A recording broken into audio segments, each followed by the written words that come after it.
तो आइए दोस्तों, हम कंप्यूटर बिल्ड करते हैं अंडर 20,000। तो ये हमारा जेब्रॉनिक्स का S61 बोर्ड है, LG1155 सॉकेट। और ये जो बोर्ड है आपको कम से कम 3500 पड़ जाएगा आपको, जो कि ठीक ही है कॉस्ट आपका। तो इसे हम इसको अनबॉक्स करते हैं और इसका जो मदरबोर्ड है वो हम लोग देखते हैं। तो मैंने ऑलरेडी इसका मदरबोर्ड निकाल के रखा था, तो चलिए इसको भी हम लोग अनबॉक्स करते हैं। इसे मैं हटाता हूँ और ये रहा आपका जेब्रॉनिक्स का S61 मदरबोर्ड। और ये देखने में काफ़ी कूल भी लग रहा है, ऐसे ग्रे और ब्लैक काफ़ी देखने में अच्छा लग रहा है। तो ये आपका सारे पोर्ट्स इस पे दिए हुए हैं, जितना भी बेसिक, और ये बैटरी है आपका। और चलिए इसे पीछे से भी देख लेते हैं इसका। ऐसा दिखने में इसका जो कलर है वो काफ़ी अच्छा लग रहा है, ब्लैक विथ ग्रे। देखने से ठीक ठाक ही है, तो ठीक है, इसे हम साइड पे रखते हैं। तो ये हमारा फ़ैन है, सिस्टम का फ़ैन, जो आपका प्रोसेसर के ऊपर लगा रहता है उसको कूल करने के लिए। ये भी मैंने जेब्रॉनिक्स से लिया है। ये आपको कम से कम 450 से 500 आपको मिल जाएगा। चलिए इसे भी हम लोग खोल के देख लेते हैं। तो देखिए दोस्तों, ये है आपका फ़ैन और इसका बिल्ड डिज़ाइन भी सही है। ये आपके पिन से आपको मदरबोर्ड में कनेक्ट करने के लिए। जो फ़ैन जो होगा ना, वो आपको अपना मदरबोर्ड के हिसाब से लेना पड़ेगा। और ये हमारा प्रोसेसर हो गया। ये प्रोसेसर मुझे पड़ा 2200। ये आपका i3 है और देखने से तो काफ़ी अच्छा लग रहा है। इसे खोल के भी देख लेते हैं हम लोग।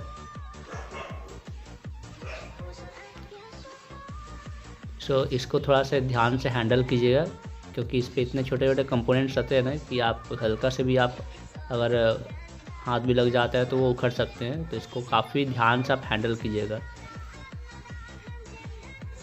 और इस पे आपको ध्यान देने वाली बात दो चीज़ है, इस पे 2 नॉच है ऊपर में जो है ना, साइड में, वो ध्यान रखिएगा। तो इससे हम दोबारा रख लेते हैं, उसको केयरफुली रख देते हैं ताकि इसको कुछ ना हो। और ये है हमारा रैम, ये 8GB DDR3 RVX का है। ये मुझे पड़ा 2300, ठीक है। तो ये जो रैम जो है ना, वो आपको अपने मदरबोर्ड के हिसाब से लेना पड़ेगा। और जैसा कि हम लोग S61 मदरबोर्ड है, तो ये टोटल आपका 16GB तक रैम जो है सपोर्ट करता है। तो मैंने एक 8GB का लिया, जो कि मुझे मेरा बेसिक नीड होगा। आप चाहे तो और एक 8GB लगा करके आप 16GB कर सकते हैं। ये है हमारा हार्ड डिस्क, जो कि मैंने SSD लिया है। ये है 128GB और ये मुझे पड़ा 1850, ठीक है। आप कोई भी स्टोर से ले सकते हैं। तो चलिए इसको भी हम लोग देखते हैं खोल के। मैंने इसे ऑलरेडी पहले से खोल के रखा हुआ था। और ये मैंने कंसिस्टेंस का लिया है, तो काफ़ी कम दाम भी है और ये चलता भी अच्छा है। आप हार्ड डिस्क भी ले सकते हैं, लेकिन हार्ड डिस्क क्या है ना, वो थोड़ा स्लो होता है। और ये SSD जो है आपका सॉलिड स्टेट ड्राइव, ये आपका बहुत ही फास्ट रहता है कंपेयर टू HDD। थोड़ा कॉस्टली रहता है। तो ये आपका हो गया 128GB SATA SSD। और ये उसके पिन से एक पावर पिन है और एक आपका डेटा के लिए पिन है। और ये देखिए, जैसे कि मैंने कहा कि हार्ड डिस्क भी अलग अलग प्रकार के होते हैं। या ये हार्ड डिस्क जो है, ये इस पर डिस्क यूज़ होता है, तो ये स्लो होता है कंपेयर टू SSD, ठीक है। ये भी इसका पावर पिन और इसका डेटा पिन है। ये और एक है मेरे पास हार्ड डिस्क, यह तोशिबा का। बट हम अपना PC बिल्ड करने के लिए हम लोग SSD ही यूज़ करेंगे। और ये है हमारा SMPS, और ये मुझे पड़ा 1150। देखो दोस्तों, मैंने जो SMPS लिया है ना, वो थोड़ा अच्छा वाला लिया है। आपको 700-800 में भी SMPS मिल सकता है, बट क्या है ना, वो आपका कभी भी ख़राब हो जा सकता है, क्योंकि उसका पावर कंजप्शन जो है ना वो उसको हैंडल नहीं कर सकता। तो मैंने जब मैं बिल्ड कर ही रहा हूँ अच्छा से पीसी, तो थोड़ा सा इन्वेस्ट करके अच्छा ही वाला SMPS ले लेते हैं, क्योंकि मैंने अक्सर देखा है बहुत लोगों को SMPS ले लेते हैं, वही सस्ता के चक्कर पे 600-700 वाला SMPS ले लेते हैं। और क्या है ना, जब भी हल्का सी भी अगर पावर अप डाउन या फिर कुछ होता है तो क्या करता है वो पूरा ख़राब कर देता है, पूरा सिस्टम को ख़राब कर देता है। तो हल्का सा इन्वेस्ट कीजिए, बस 400-500 का फ़र्क है, और एक अच्छा सा SMPS ले लीजिए। तो देखिए ये हम लोगों ने इसे अनबॉक्स कर लिया है, और ये काफ़ी सुंदर भी देखने में लगता है, इसका जो ब्लेड्स है जो, और देखिए इसका जब पावर वॉट आप कंजप्शन देखेंगे तो काफ़ी अच्छा है इसका। तो ये आपका पीसी को अच्छे से हैंडल कर सकता है, और आप गेमिंग वगैरह या फिर ऐसे कुछ चलाते हैं तो ये आपका अच्छा से आपको पावर सप्लाई देगा। जितना अच्छा से ये पावर सप्लाई देगा उससे उतना अच्छा आपका बोर्ड सेफ रहेगा और अच्छा से वर्क भी करेगा आपका। और इस पर बहुत सारा पोर्ट सब दिया हुआ है, मैं नेक्स्ट वीडियो पे एक एक करके आपको पूरा डिटेल्स दे सकता हूँ, क्योंकि देखिए इसका जो जितना भी पोर्ट सब है ना वो सब बहुत यूज़फुल है कि कुछ ना कुछ काम के लिए। तो ये सारा जो पोर्ट्स है मैं डिटेल्स में अगला वीडियो पे डाल देता हूँ, फ़िलहाल के लिए इसे चलो कनेक्ट करते हैं हम लोग। तो चलिए दोस्तों, अब पीसी बिल्ड करते हैं अंडर 20,000। तो ये मैंने मदरबोर्ड को निकाल के रख दिया टेबल पे, और यहाँ पे प्रोसेसर लगता है, ठीक है। तो इसको आपका खोलने का तरीका आपको मैं बताता हूँ, ठीक है। ये जो लेफ़्ट हैंड जो थंब है ना, थंब के पास जो है ना पिन, ये यहाँ ये वाला, इसको आपको नीचे प्रेस करके आपको लेफ़्ट तरफ पुश करना है, ठीक है। इसको नीचे प्रेस करना है, फिर उसको लेफ़्ट पुश करना है, तो ऑटोमेटिकली ये इस प्रकार से खुल जाएगा, ठीक है। उसके बाद ये जो इसका जो प्रोसेसर के बदले यहाँ पे एक तो प्लास्टिक का केस लगा हुआ है प्रोटेक्ट करने के लिए, गंदा वंदा ना होने के लिए। तो इसे हम फेंक देते हैं। और ये है इसका प्रोसेसर, काफ़ी देखने में अच्छा लगता है ये प्रोसेसर। तो इसे हम कनेक्ट करते हैं इसे भी, और ये मैंने इसे खोला। इसको प्लीज़ ध्यान से इसको हैंडल कीजिएगा, ठीक है। और इसे कैसे लगाना हो ये मैं आपको बताता हूँ, ठीक है। ये ऊपर साइड में आपको एक कटिंग दिख रहा होगा, नॉच, ठीक है। वो राइट साइड में भी होगा और उसका लेफ़्ट साइड में भी होगा, देखिए। हाँ, ये कैमरा ये दिख रहा है आपको, ये हल्का से कटिंग है। ऐसा ही आपको लेफ़्ट साइड में भी दिखे, यहाँ पर भी आपको कटिंग दिखेगा, लेकिन नीचे में आपको कटिंग नहीं दिखेगा, सिर्फ 2 ही साइड दिखेगा, ठीक है। तो ये बोर्ड में भी है ना, एक साइड वो वाला जो कटिंग को फिट करने के लिए वाला दिया हुआ है, ठीक है। ध्यान से देखिएगा इसे, ठीक है। तो एक काम करता हूँ, मैं इसे थोड़ा ऊपर लेकर के आता हूँ, कैमरा एडजस्ट करता हूँ, ठीक है। तो ये देखिए दोस्तों, ये आपको यहाँ पे एक देखिए यहाँ पे आपको दिख रहा है, यहाँ पे फिट होने के लिए ये वाला, ठीक है। तो इसको आपको सिंपली इसको इस प्रकार से फिट करना है। क्या है ना, बहुत कोई जहाँ तहाँ ऐसे डाल करके पूरा ख़राब कर देते हैं, मैंने देखा है ये चीज़। तो इसको आपको धीरे से अच्छे से आपको फिट करना है, वो जो गैप जो है, कटिंग जो है, दोनों एक दूसरे के साथ अच्छा से फिट होना है। फिर ये जो इसका केस जो है ना, इसको ऐसा रख देना है, और ये जो इसका क्लिप है ना, इसको ऐसा प्रेस, इसको ये देखिए, इसको प्रेस करके इसको अंदर की तरफ पुश करना है, ठीक है। इसको इस प्रकार से पुश करना, और ऐसे सिंपली आपको पुश करके अंदर घुसा देना है। तो ये आपका प्रोसेसर लग गया।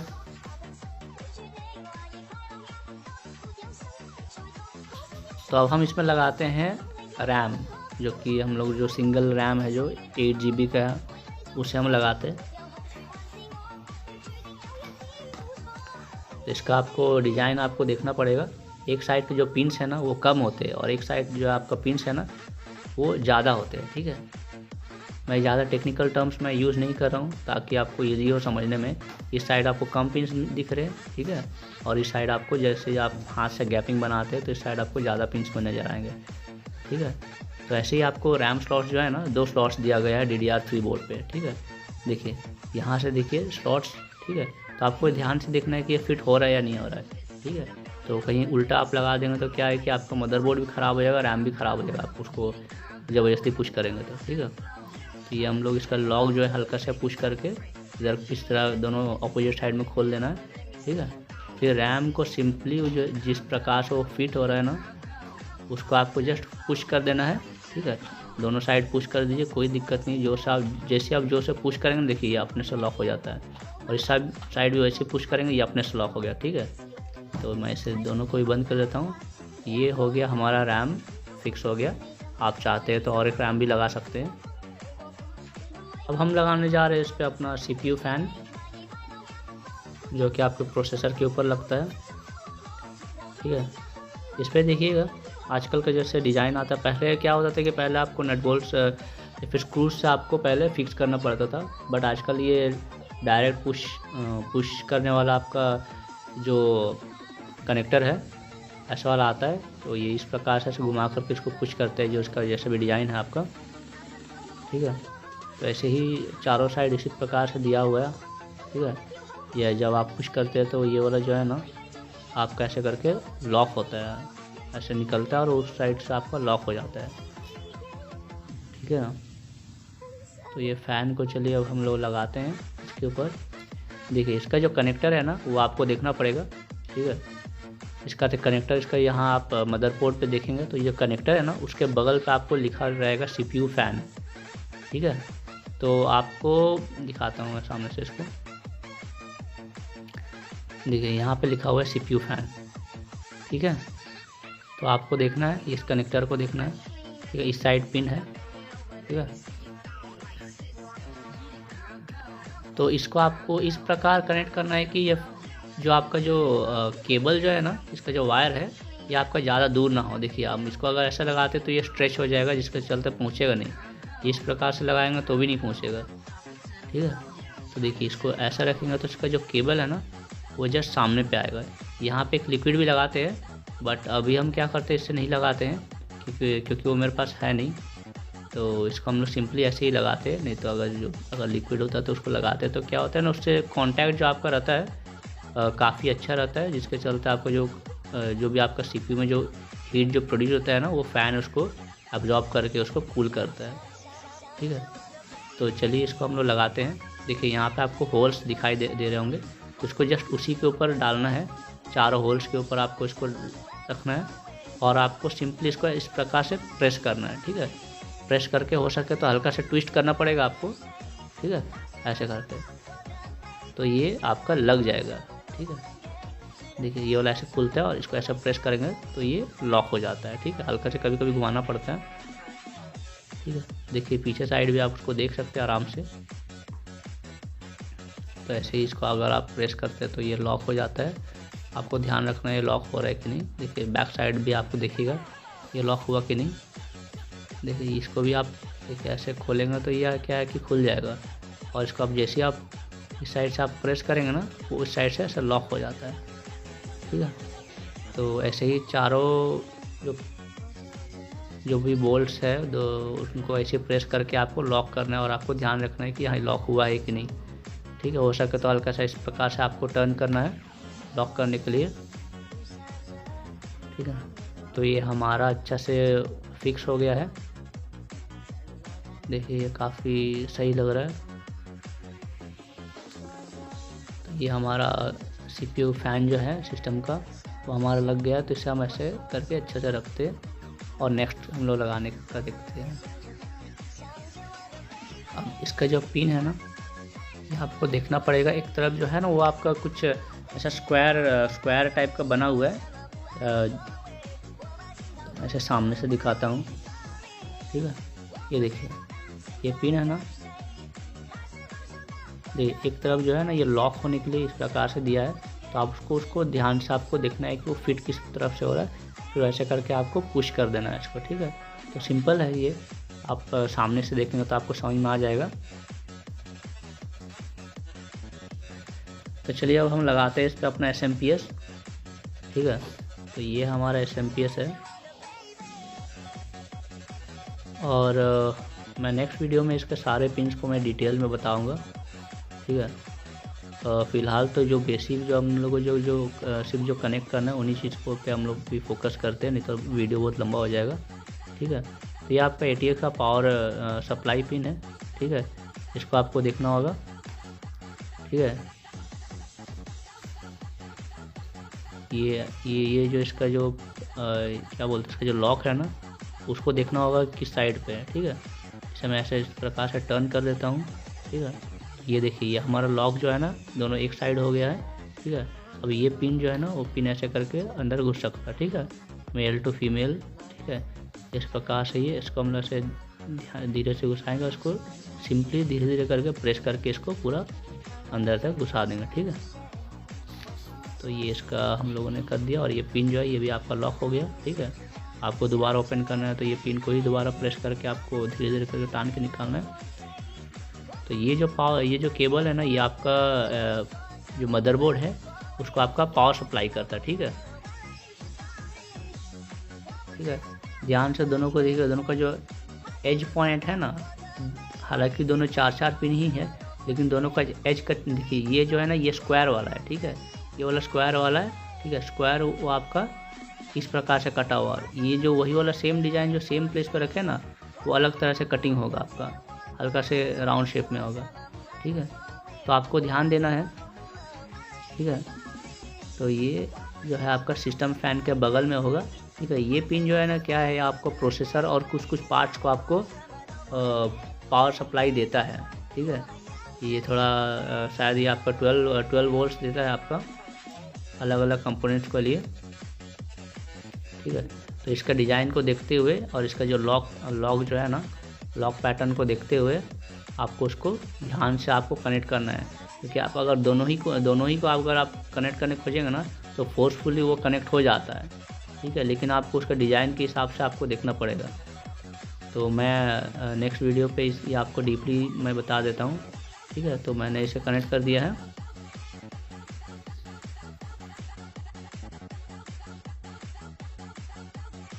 इसको आपको ध्यान से देखना है, दोनों साइड पिंस को देखना है। ये जो है ये डाउन साइड है। ठीक है, और ये भी डाउन साइड है, तो दोनों को आपको ध्यान से देख करके आपको कनेक्ट करना है। ठीक है, इसको सिंपली कनेक्ट करने के लिए क्या करना है, आप बस धीरे से आपको पुश कर देना है। ठीक है, तो ये अगर हमारा हार्ड डिस्क के लिए हमारा पावर केबल जो है SMPS से वो कनेक्ट हो गया, तो अब हमारा हार्ड डिस्क को जो है वो पावर मिलेगा। ठीक है, और ये हार्ड डिस्क को रीड करने के लिए हमें एक डेटा केबल चाहिए होता है, ये आपको 30 से 40 रुपये पे आपको मिल जाएगा स्टोर से। ठीक है, तो इसे भी हम कनेक्ट करते हैं।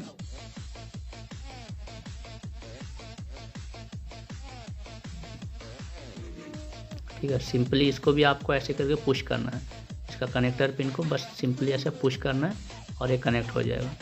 और आपको इसका जो दूसरा एंड है वो आपको मदरबोर्ड में करना है। हमारा जो ये DDR बोर्ड जो है H61 बोर्ड, इस पर आप 4 लगा सकते हैं आप हार्ड डिस्क का पोर्ट से। तो इससे भी हम सिंपली कोई भी एक आपको पोर्ट पे आपको इसको पुश करके इसको लगा देना है। तो ये हमारा सारा जो लग गया। ठीक है, ये हमारा SMPS को पावर दे रहा है, ये CPU को भी पावर दे रहा है। ठीक है, फ़ैन जो ये कनेक्टेड है पूरा अच्छा से। ठीक है, ये जो है हमारा SSD है, इसको भी हम लोगों ने सही तरीके से कनेक्ट कर दिया है। ठीक है, जो बोर्ड है ना इसे मैं बिना कैबिनेट के इस्तेमाल करूँगा, उसका जो पावर स्विच है ठीक है उसके लिए मैं बस एक टेस्टर यूज कर रहा हूँ। ठीक है, हम लोग नेक्स्ट वीडियो में हम लोग सिंपल से इस पर स्विच भी लगा सकते हैं। ठीक है, तो ये केबल जो है ना, जो आपका जो हार्ड डिस्क का जो आपका केबल जो यहाँ पे लगता है, जो SATA केबल, उसके बगल पे ये कलरफुल आपको कुछ पिन्स दिखेंगे। ठीक है, उसका जो पिन जो है ना, हाँ ये वाला, इस दोनों को जैसे आप शॉर्ट करते हैं ना कोई भी ऑब्जेक्ट से, ठीक है, बेसिकली आप टेस्टर यूज कीजिए क्योंकि ये पावर रहता है इस पर। ठीक है, इसको जैसे ही आप टच करेंगे ना ये पूरा मदरबोर्ड जो है ना पावर अप हो जाएगा आपको। ठीक है, हमारा सारा चीज़ रेडी है, तो चलिए इसको ले करके चलते हैं और हम लोग कनेक्ट करते हैं इस पर पावर केबल। तो हमारा सारा चीज़ रेडी हो गया। मैंने यहाँ पे एक छोटा स्लाइड भी ऐड किया था। खैर पहले मैं इसे पावर लग देता हूँ। ठीक है, AC 230 वोल्ट।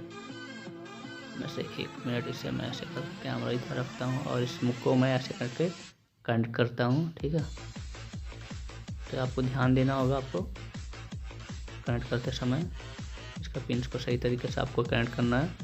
और लीजिए इसे मैं कनेक्ट कर दिया। ठीक है, अब जो 230 वोल्ट जो है हमारा SMP इसमें कनेक्ट हो गया। इसे अच्छी तरह से कनेक्ट करता हूँ। ठीक है, ये अच्छी तरह से कनेक्ट हो गया। ठीक है, देखिए मैंने इस पर हल्का से एक लाइट कनेक्ट किया है जो कि आपका CPU का ही एक पार्ट है। ठीक है, जब आप कैबिनेट लगाएंगे तो ये सारी चीज़ आपको मिल ही जाएंगी। ठीक है, ये भी मैं नेक्स्ट वीडियो पे मैं आपको ऐड करके दिखा देता हूँ। ठीक है, ये यहाँ ये वाला पिंस पे नहीं लगाना आपको, यहाँ जो कलरफुल पिंस जो है ना, जो आपका सेटा केबल हो उसके पास जो पिंस है उसको लगाता हूँ। ठीक है, ठीक है, तो चलिए अब हम इस पर कुछ और भी लगाते हैं। इस पर कीबोर्ड लगा देता हूँ। ठीक है, ये तो आपको आते ही होगा क्योंकि आप कोई भी कहीं भी पेन ड्राइव लगाता है तो उसको तो आते ही होगा। ठीक है, तो मैंने एक कीबोर्ड लगा दिया और ये मैं और एक जो है इसका माउस लगा देता हूँ जो आपकी हमारा बेसिक नीड है। और इसी के साथ एक HDMI केबल जो कि हमारा मॉनिटर में जा कर के लगेगा। और ये जो H61 बोर्ड है इस पे आपका HDMI भी है और आपका VGA केबल भी है, दोनों है। ठीक है, तो हम लोगों ने सारे चीज़ लगा दिए लगभग। ठीक है, अब मैं एक टेस्टर लेता हूँ। ये जो पिन है ना, ये दोनों पिन को मैं क्या करता हूँ, ऐसे टच करके मैं इसे शॉर्ट कर देता हूँ। ठीक है, देखिए जैसे शॉर्ट करेंगे ना ये लाइट को दिखेगा, ध्यान से। जैसे ही इसे मैं टच करता हूँ शॉर्ट होता है, पावर बटन देखिए ये लाइट जल गया और ये फ़ैन भी चलना स्टार्ट हो गया। तो हमारा जो ये CPU फ़ैन भी चल गया। तो अब हमारा क्या है कि पूरा CPU जो चलने लगा है। ठीक है, हमारा मॉनिटर है। ठीक है, ये देखिए हमारा मॉनिटर भी जेब्रॉनिक्स का जो है हमारा बूट हो गया। और देखिए ये ऑलरेडी मैंने विंडोज़ इस पर इंस्टॉल करके रखा था। ठीक है, मैं आपको नेक्स्ट वीडियो में विंडोज़ कैसे इंस्टॉल करते हैं वो भी दिखाता हूँ। ठीक है, तो आइए हम अपना डेस्कटॉप पे आते हैं। तो ये था दोस्तों हमारा खुद से बिल्ड किया हुआ डेस्कटॉप अंडर 20,000। आई होप ये वीडियो आपको अच्छा लगा। आपको PC बिल्ड करने में कोई भी तरह का इशू होता है तो कमेंट में बताइएगा।